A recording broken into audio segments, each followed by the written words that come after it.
ओम नमो भगवते वासुदेवाय नमः। आज बृहस्पतिवार के दिन सुनिए बृहस्पतिवार संपूर्ण व्रत कथा। बृहस्पतिवार यानी गुरुवार बृहस्पति देव को समर्पित है। इस दिन केले के वृक्ष का और बृहस्पति देव की पूजन चने की दाल, मुनक्के और गुड़ के साथ की जाती है। भक्तजन इस दिन उपवास रखकर पूरी श्रद्धा और भक्ति के साथ बृहस्पतिवार का कथा पढ़ते हैं या सुनते हैं। जो लोग इस व्रत को नहीं रख पाते उन्हें भी इस व्रत कथा को पढ़नी या सुननी चाहिए। जो इस कथा को पढ़ता या सुनता है उसे सभी प्रकार के कष्टों से मुक्ति मिल जाती है और उससे धन और जन की प्राप्ति होती है। आज आप सुनेंगे बृहस्पति देव की संपूर्ण कथा। उससे पहले कमेंट में लिखें जय बृहस्पति देव। पौराणिक कथा के अनुसार प्राचीन समय की बात है। भारतवर्ष में एक राजा राज्य करता था। वो बड़ा ही प्रतापी और दानी था। वह नित्य प्रति मंदिर में भगवत दर्शन करने के लिए जाता और ब्राह्मणों और गुरु की सेवा किया करता। उसके द्वार से कोई भी याचक निराश होकर नहीं लौटता। वह प्रत्येक गुरुवार को व्रत रखता एवं पूजन करता, गरीबों की सहायता करता। परंतु यह सब बातें उसकी रानी को बिल्कुल अच्छी नहीं लगती थी। वह न तो व्रत करती और न ही किसी को एक भी पैसा दान में देती थी। वह राजा से भी ऐसा करने को मना किया करती थी। एक समय की बात है, राजा शिकार खेलने के लिए वन को चले गए। घर पर रानी और दासी थी। उस समय गुरु बृहस्पति साधु का रूप धारण करके राजा के दरवाजे पर भिक्षा मांगने के लिए आए। साधु ने रानी से भिक्षा मांगी तो वह कहने लगी, हे साधु महाराज, मैं इस दान पुण्य से तंग आ गई हूँ। इस कार्य के लिए तो मेरे पति ही बहुत हैं। अब आप ऐसी कृपा करें कि सारा धन नष्ट हो जाए तथा मैं आराम से रह सकूं। साधु रूपी बृहस्पति देव ने कहा, हे देवी, तुम तो बड़ी ही विचित्र हो। संतान और धन से कोई दुखी नहीं होता, इसको सभी चाहते हैं। पापी भी धन और पुत्र की इच्छा करता है। अगर तुम्हारे पास धन अधिक है तो भूखे मनुष्यों को भोजन करवाओ, प्याव लगवाओ, ब्राह्मणों को दान दो, धर्मशाला बनवाओ, कुआं, तालाब, बावड़ी, बाग, बगीचे आदि का निर्माण कराओ तथा निर्धन कुंवारी कन्याओं का विवाह करवाओ। साथ ही यज्ञ करो। इस प्रकार के कर्मों से आपके कुल का और आपका नाम परलोक में भी सार्थक होगा एवं तुम्हें स्वर्ग की प्राप्ति होगी। परंतु रानी साधु की इन बातों से खुश नहीं हुई। उसने कहा, हे साधु महाराज, मुझे ऐसी धन की आवश्यकता नहीं है जिसे मैं अन्य लोगों को दान में देती फिरूं, जिसको रखने और संभालने में भी मेरा सारा वक्त निकल जाए। साधु ने कहा, हे देवी, यदि तुम्हारी ऐसी ही इच्छा है तो जैसा मैं तुम्हें बताता हूँ वैसा करना। बृहस्पतिवार के दिन आंगन को गोबर से लीपना और अपने केशों को पीली मिट्टी से धोना। केशों को धोते समय स्नान करना। राजा से कहना कि वो हजामत कराए। भोजन में मांस मदिरा खाना, कपड़े धोबी को धोने के लिए देना। इस प्रकार 7 बृहस्पतिवार को करने से तुम्हारा सारा धन नष्ट हो जाएगा। यह कहकर साधु महाराज रूपी बृहस्पति देव अंतर ध्यान हो गए। रानी ने साधु के कहने के अनुसार 7 बृहस्पतिवार तक वैसा ही करने का विचार किया। साधु के बताए हुए कार्य करते हुए केवल 3 ही बृहस्पतिवार बीते कि उसकी सारी संपत्ति नष्ट हो गई। भोजन के लिए भी 2 समय परिवार तरसने लगा तथा सांसारिक भोगों से दुखी रहने लगा। तब राजा रानी से कहने लगा कि हे रानी, तुम यहाँ पर रहो, मैं दूसरे देश जा रहा हूँ। क्योंकि यहाँ पर मुझे सभी मनुष्य जानते हैं, इसलिए मैं यहाँ कोई कार्य नहीं कर सकता। मैं अब परदेश जा रहा हूँ, वहाँ कोई काम धंधा करूँगा, शायद हमारे भाग्य बदल जाए। ऐसा कहकर राजा परदेश को चला गया। वो वहाँ जंगल से लकड़ियाँ काट कर लाता और शहर में बेचता। इस तरह जीवन व्यतीत करने लगा। इधर राजा के बिना रानी और दासी दुखी रहने लगी। किसी दिन भोजन मिलता और किसी दिन जल पीकर ही रहना पड़ता। एक दिन रानी और दासी को भोजन किए बिना 7 दिन व्यतीत हो गए। तो रानी ने अपनी दासी से कहा, हे दासी, यहाँ पास के नगर में मेरी बहन रहती है। वह बड़ी ही धनवान है। तुम उसके पास जाओ और वहाँ से 5 सेर बेजल मांग के लाओ, जिससे कुछ समय के लिए गुजारा हो जाएगा। दासी रानी के बहन के पास गई। रानी की बहन उस समय पूजा कर रही थी। बृहस्पतिवार का दिन था। दासी ने रानी की बहन से कहा, हे रानी, मुझे आपकी बहन ने भेजा है, मुझे 5 सेर बेजल दे दो। दासी ने यह बात अनेक बार कही, परंतु रानी की बहन ने कोई उत्तर नहीं दिया, क्योंकि वह उस समय बृहस्पतिवार का कथा सुन रही थी। जब दासी को रानी की बहन की कोई उत्तर नहीं मिला तो वह बहुत ही दुखी हुई। उसे क्रोध भी आया। वह लौटकर रानी से बोली, हे रानी, आपकी बहन बहुत ही घमंडी है। वह छोटे लोगों से बात नहीं करती। मैंने उससे कहा, उसने कोई उत्तर नहीं दिया। मैं वापस चली आई। रानी बोली, हे दासी, उसमें उसकी कोई गलती नहीं है। जब बुरे दिन आते हैं तब कोई असहारा नहीं देता। अच्छे बुरे का पता विपत्ति में ही लगता है। जो ईश्वर की इच्छा होगी वही होगा।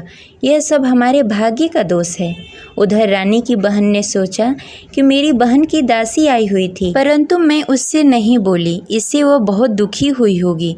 अतः कथा सुन बृहस्पति भगवान का पूजन समाप्त करके अपनी बहन के घर गई और कहने लगी, हे बहन, मैं बृहस्पतिवार का व्रत कर रही थी। तुम्हारी दासी हमारे घर आई थी, परंतु जब तक हम कथा सुनते हैं तब तक हम लोग न उठते हैं और न किसी से बातें करते हैं, इसलिए मैं नहीं बोली।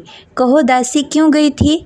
रानी बोली, बहन, हमारे घर अनाज नहीं था। वैसे तुमसे कोई बात छिपी नहीं है, इस कारण मैंने दासी को तुम्हारे पास 5 सर बेजल के लिए भेजा था। रानी की बहन बोली, बहन देखो, बृहस्पति भगवान सबकी मनोकामनाएं पूर्ण करते हैं। देखो, शायद तुम्हारे घर में कहीं अनाज रखा हो। यह सुनकर दासी घर के अंदर गई। वहाँ से उसे एक घड़ा बेजल का भरा हुआ मिल गया। उसे बड़ी हैरानी हुई, क्योंकि उसके एक एक बर्तन देख लिया था। उसने बाहर आकर रानी को बताया। दासी अपने रानी से कहने लगी, हे रानी, देखो, वैसे हमको जब अन्न नहीं मिलता तो हम रोज ही व्रत करते। अगर इनसे इस व्रत की विधि और कथा पूछ ली जाए तो हम भी इस व्रत को किया करेंगे। दासी के कहने पर रानी ने अपनी बहन से बृहस्पतिवार के व्रत के बारे में पूछा। उसकी बहन ने बताया, हे रानी बहन, बृहस्पतिवार को सूर्योदय से पूर्व उठकर स्नान आदि से निवृत्त होकर बृहस्पतिवार का व्रत करना चाहिए, लेकिन उस दिन सिर नहीं धोना चाहिए। बृहस्पतिवार के व्रत में चने की दाल और मुनक्के से विष्णु भगवान और केले के वृक्ष की जड़ की पूजन करनी चाहिए तथा दीपक जलाएं। उस दिन एक ही समय भोजन करें। भोजन पीले खाद्य पदार्थ का करें तथा कथा सुनें। इस प्रकार करने से गुरु भगवान प्रसन्न होते हैं और अन्न पुत्र धन देते हैं। इस प्रकार व्रत और पूजन की विधि बताकर रानी की बहन अपने घर को लौट गई। रानी और दासी दोनों ने ही निश्चय किया कि वे बृहस्पति भगवान का पूजन जरूर करेंगी। 7 दिन बाद जब बृहस्पतिवार आया तो दोनों ने व्रत रखा। घुड़सार में जाकर चना और गुड़ बीन लाई तथा उसकी दाल से केले की जड़ में विष्णु भगवान का पूजन किया। अब भोजन कहाँ से आए? दोनों बड़ी ही दुखी हुई, परंतु उन्होंने व्रत किया था, इस कारण बृहस्पति देव भगवान प्रसन्न थे।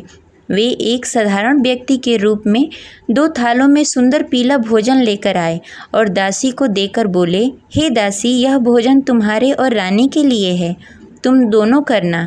दासी भोजन पाकर बड़ी ही प्रसन्न हुई और रानी से बोली, रानी जी, भोजन कर लो।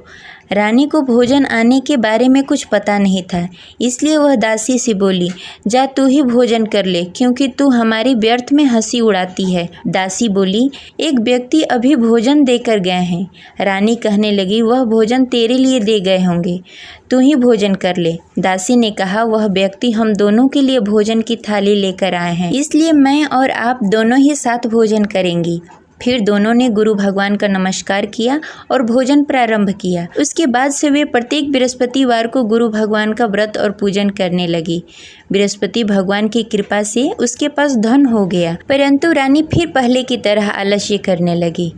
तब दासी बोली, देखो रानी, तुम पहले भी इस प्रकार का आलस करती थी। तुम्हें धन को रखने में कष्ट होता था, इस कारण सभी धन नष्ट हो गए। अब गुरु भगवान की कृपा से धन मिला है तो फिर तुम्हें आलस्य होता है। बड़ी मुसीबतों के बाद हमने यह धन पाया है, इसलिए हमें दान पुण्य करना चाहिए। तुम भूखे मनुष्यों को भोजन कराओ, प्याव लगवाओ, ब्राह्मणों को दान दो, कुआं, तालाब, बावड़ी आदि का निर्माण कराओ, मंदिर पाठशाला बनवाओ, दान दो, कुंवारी कन्याओं का विवाह करवाओ। धन को शुभ कार्यों में खर्च करो, जिससे तुम्हारे कुल और यश बढ़े तथा स्वर्ग की प्राप्ति हो और पितृ प्रसन्न हो। दासी की इन बातों को मानकर रानी ने इसी प्रकार का कार्य करना प्रारंभ कर दिया। जिससे उसका काफ़ी यश फैलने लगा। एक दिन रानी और दासी आपस में विचार करने लगी, न जाने राजा किस दशा में होंगे, उनकी कोई खोज खबर नहीं है। गुरु भगवान से उन्होंने प्रार्थना की और भगवान ने रात्रि में राजा को स्वप्न में कहा, हे राजा उठ, तेरी रानी तुझे याद करती है, अब अपने देश को लौट जा। राजा प्रातःकाल उठकर जंगल से लकड़ियाँ काटकर लाने के लिए जंगल की ओर चल पड़ा। जंगल में गुजरते हुए वह सोचने लगा, रानी की गलती से कितने दुख भोगने पड़े। राजपाट छोड़कर जंगल में आकर रहना पड़ा। जंगल में लकड़ियाँ काटकर उन्हें बेचकर गुजारा करना पड़ा। उसी समय उस जंगल में बृहस्पति देव साधु के रूप में प्रकट हुए और राजा से पूछने लगे, हे लकड़हारे, तू इस सुनसान जंगल में किस चिंता में बैठा है, मुझे बताओ। यह सुनकर राजा के नेत्रों में जल भर आया और साधु की वंदना कर बोला, हे प्रभु, आप सब कुछ जानते हैं। इतना कहकर राजा ने साधु को अपनी संपूर्ण कहानी सुनाई। महात्मा तो स्वभाव से ही दयालु होते हैं। वे राजा से बोले, हे राजा, तुम्हारी रानी ने बृहस्पति देव के प्रति अपराध किया था, जिसके कारण तुम्हारी यह दशा हुई। अब तुम किसी प्रकार की चिंता मत करो, भगवान तुम्हें पहले से भी अधिक धन देंगे। देखो, तुम्हारी पत्नी ने बृहस्पतिवार का व्रत करना प्रारंभ कर दिया है। अब तुम भी बृहस्पतिवार के दिन व्रत रखो। चने की दाल और गुड़ जल के लोटे में डालकर केले के पत्ते में विष्णु भगवान का पूजन करो। फिर कथा कहो या सुनो, भगवान तुम्हारी सब मनोकामनाएं पूर्ण करेंगे। साधु को प्रसन्न देखकर राजा बोला, हे प्रभु, मुझे लकड़ी बेचकर इतना पैसा भी नहीं बचता जिससे भोजन करने के उपरांत कुछ बचा सकूं। मैंने रात्रि में अपनी रानी को व्याकुल देखा। मेरे पास कोई साधन नहीं जिससे समाचार जान सकूं। फिर मैं बृहस्पतिवार की कौन सी कहानी कहूँ या सुनूं, मुझको तो कुछ भी मालूम नहीं है। साधु ने कहा, हे राजा, तुम किसी बात की चिंता मत करो। बृहस्पतिवार के दिन तुम रोजाना की तरह लकड़ियाँ लेकर शहर जाओ। तुम्हें रोज से दुगना धन प्राप्त होगा, जिससे तुम भली भांति भोजन कर लोगे तथा बृहस्पति देव की पूजा सामग्री भी लेकर आओगे। बृहस्पति देव की कथा इस प्रकार है। प्राचीन काल में एक बहुत ही निर्धन ब्राह्मण था। उसके घर में कोई संतान नहीं थी। वह नित्य प्रति पूजा पाठ करता, परंतु उसकी स्त्री बहुत ही मलिनता के साथ रहती। वह न स्नान करती, न ही किसी देवता का पूजन करती। प्रातःकाल उठते ही सर्वप्रथम भोजन करती, बाद में कोई अन्य कार्य करती। ब्राह्मण देवता बहुत ही दुखी रहते थे। पत्नी को बहुत समझाते, किंतु उसका कोई परिणाम नहीं निकलता। भगवान की अनुकंपा से एक समय ब्राह्मण की पत्नी गर्भवती हुई और 10वें महीने एक सुंदर कन्या को जन्म दिया। निर्धन ब्राह्मण कन्या के जन्म से बहुत दुखी हुआ। धीरे धीरे ब्राह्मण की कन्या बड़ी होने लगी। बचपन से ही उस कन्या की रुचि भगवान विष्णु की पूजा में थी। वह प्रातः उठती, स्नान ध्यान करती, उसके बाद भगवान विष्णु की पूजा करती और मंदिर में जाती। बृहस्पतिवार को व्रत करके विधि विधान पूर्वक पूजा पाठ करती। पूजा पाठ के बाद वह पढ़ने के लिए पाठशाला जाती। घर से चलते समय वह मुट्ठी भर जौ साथ में लेकर जाती और पाठशाला के रास्ते में थोड़ी थोड़ी जौ गिराते जाती। जब पाठशाला से लौटकर आती, जौ के दाने सोने में बदल जाते। लड़की सभी सोने के दाने बीन लाती। एक दिन जब वह सोने के दानों को साफ कर रही थी, तो उसकी माँ ने कहा, बेटी, सोने के दाने साफ करने के लिए सोने का सूप भी होना चाहिए। अगले दिन बृहस्पतिवार था। उसने भगवान बृहस्पति देव की पूजा करते हुए प्रार्थना की, हे भगवान, यदि मैंने आपका व्रत विधि विधान से किया हो तो मुझे सोने का सूप दे दो। भगवान बृहस्पति देव ने उसकी मनोकामना पूरी करने का वचन दिया। पाठशाला से लौटते समय उसने रास्ते में सोने का सूप पड़ा हुआ मिला। घर लौटकर सोने का सूप अपनी माँ को दिखाकर वह सोने के दाने साफ करने लगी। उसी समय नगर का राजकुमार उसके घर के पास से गुजर रहा था। उस सुंदर लड़की को सोने के सूप में जौ साफ करते देख राजकुमार उस पर मोहित हो गया। राजकुमार ने अपने पिता से उस लड़की से विवाह करने की इच्छा प्रकट की। तो राजा ने ब्राह्मण को महल में बुलाकर राजकुमार से उसकी लड़की के विवाह की बात कही। ब्राह्मण तैयार हो गया। धूमधाम से उस लड़की का विवाह राजकुमार से हो गया। दुल्हन बनकर ब्राह्मण की लड़की महल में चली गई। लड़की के चले जाने से ब्राह्मण फिर से निर्धन हो गया। उसे कई कई दिनों तक बिना भोजन के रहना पड़ा। बहुत दुखी होकर ब्राह्मण एक दिन अपने लड़की के पास गया। अपने पिता से निर्धनता का समाचार सुनकर उसे बहुत सारा धन देकर पिता को विदा किया। उस धन से ब्राह्मण का कुछ दिनों तक आराम से गुजारा हुआ, लेकिन जल्द ही फिर भूखों मरने की हालत हो गई। ब्राह्मण अपनी लड़की से धन लेने के लिए फिर महल में पहुंचा। लड़की ने पिता की बुरी हालत देखकर कहा, पिताजी, आखिर आप कब तक मुझसे धन लेकर जीवन व्यतीत करेंगे?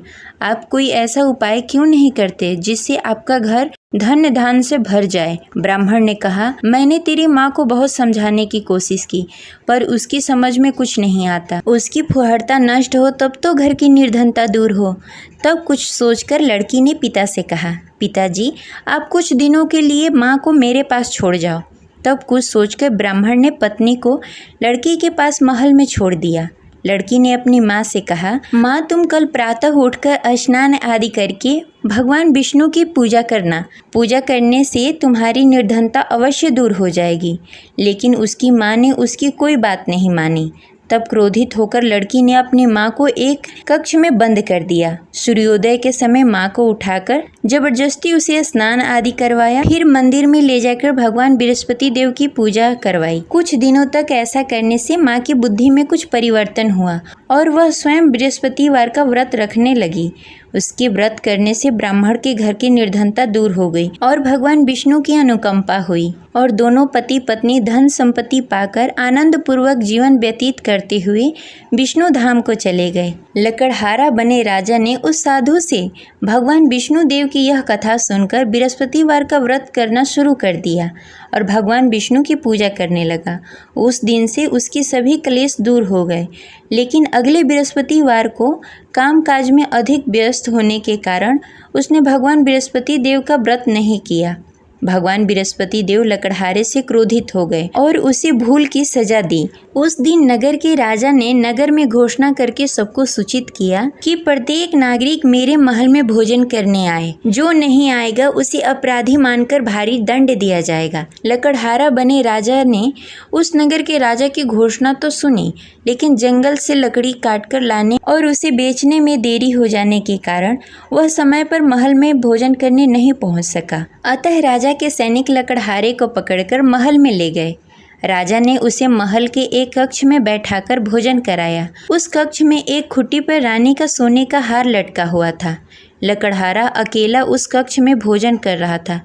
तभी उसने एक आश्चर्यजनक घटना देखी। देखते ही देखते वह खुट्टी हार को निगल गई। थोड़ी देर बाद जब राजा ने हार को गायब देखा तो लकड़हारे को कारावास में डाल दिया। लकड़हारा मन ही मन अपने भाग्य को कोसने लगा। तभी उसे जंगल में मिले साधु का स्मरण हुआ।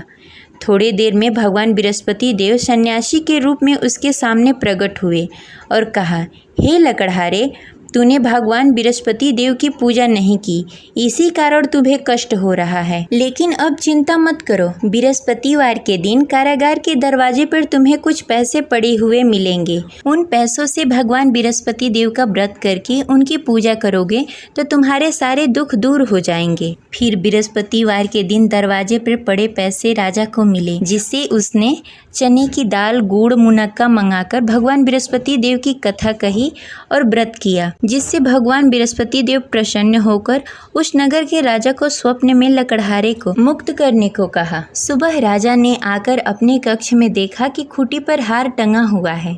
राजा ने लकड़हारे को मुक्त कर दिया, उसे धन और आभूषण देकर विदा किया। लकड़हारा बना राजा उस नगर से चलकर अपने नगर की तरफ चल दिया। जब राजा अपने नगर में पहुंचा तो उसने देखा उस नगर में कुएं, धर्मशाला, बाग, बगीचे देखकर बहुत प्रसन्न हुआ। राजा ने किसी से पूछा, ये कुएं, धर्मशाला किसने बनवाए? सबने उसे बताया कि ये सब रानी और दासी ने बनवाए हैं। राजा जब महल में पहुंचे तो रानी ने उनका भव्य स्वागत किया। तब राजा ने निश्चय किया कि सप्ताह में एक बार तो सभी बृहस्पतिवार का व्रत तथा पूजन कर सकते हैं, परंतु मैं प्रतिदिन व्रत किया करूँगा तथा दिन में 3 बार कथा कहूँगा। अब राजा हर समय दुपट्टे में चने की दाल बांधकर रखते तथा दिन में 3 बार बृहस्पतिवार का कथा कहते। कुछ दिनों के बाद राजा को अपनी बहन की याद आई। एक दिन घोड़े पर सवार होकर राजा अपनी बहन से मिलने के लिए चल दिया।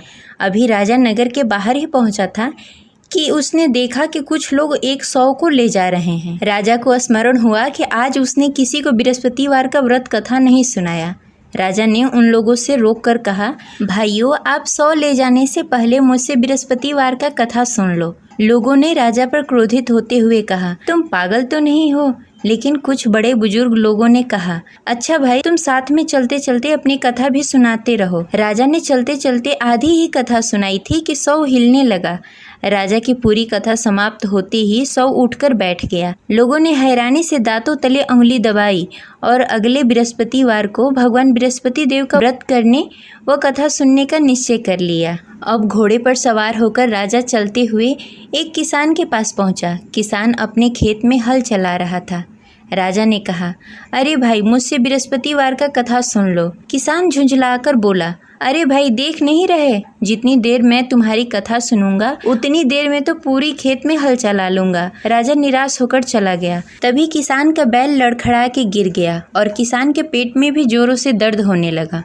जब उसकी पत्नी वहां आई तब उसने पूछा कि क्या हुआ। किसान ने घुड़सवार की पूरी कहानी सुनाई कि पत्नी दौड़ती हुई राजा के पास पहुंची और हाथ जोड़कर बोली, भैया, मैं तुम्हारी कथा सुनने के लिए तैयार हूँ। राजा ने उसके साथ खेत पर पहुंचकर बृहस्पतिवार की कथा सुनाई।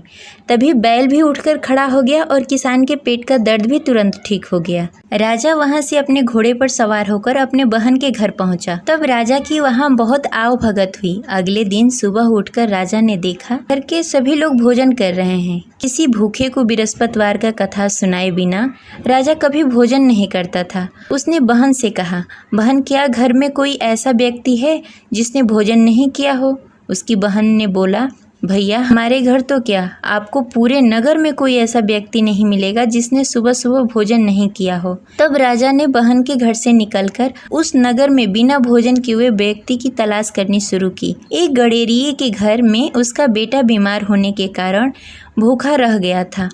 राजा ने उसको जाकर बृहस्पतिवार का कथा सुनाया। कथा सुनते सुनते गडेरिये की बेटी की बीमारी भी ठीक हो गई। सबने राजा की बहुत प्रशंसा की। एक दिन राजा ने अपनी बहन से कहा, बहन, अब हम अपने घर जाना चाहते हैं, तुम भी हमारे साथ चलो, कुछ दिन वहाँ रहकर लौट कर आना। राजा की बहन ने अपनी सास से पूछा तो सास ने ताने देते हुए कहा, बहू, मायके जाना हो तो अकेली जाना, मेरे पोतों को लेकर नहीं जाना। तुम्हारे भाई की कोई संतान नहीं है, कहीं तुम्हारी भाभी मेरे पोतों को भी जादू टोना न कर दे। दूसरे कक्ष में बहन की सास की बातें सुनकर राजा दुखी मन से अकेले ही अपने नगर को लौट गया। रानी ने राजा से कहा, आप तो अपनी बहन को साथ लाने गए थे, फिर बहन को साथ क्यों नहीं लेकर आए? तब राजा ने दुखी होते हुए कहा, रानी, हम निसंतान हैं, इसलिए कोई हमारे घर आना पसंद नहीं करता। रानी ने राजा को समझाते हुए कहा, मैं बृहस्पति देव ने सब कुछ दिया है, अब भगवान बृहस्पति देव हमें संतान भी अवश्य देंगे। बृहस्पतिवार को विधि पूर्वक व्रत करते हुए राजा और रानी ने भगवान बृहस्पति देव से संतान के लिए प्रार्थना की। कुछ दिनों के बाद ही रानी गर्भवती हो गई। 10वें महीने रानी ने एक सुंदर बालक को जन्म दिया। राजा रानी जीवन पर्यंत बृहस्पतिवार का व्रत करते रहे। उनके घर में धन धान्य की वर्षा होती रही। इस तरह अनंत पूरक जीवन यापन करते हुए राजा रानी भगवान बृहस्पति देव की अनुकंपा से मोक्ष को प्राप्त हो गए। बृहस्पतिवार को विधि पूर्वक व्रत करके जो स्त्री पुरुष भगवान विष्णु की पूजा करते हैं, उनकी सभी मनोकामनाएं पूर्ण होती है। जय बृहस्पति देव।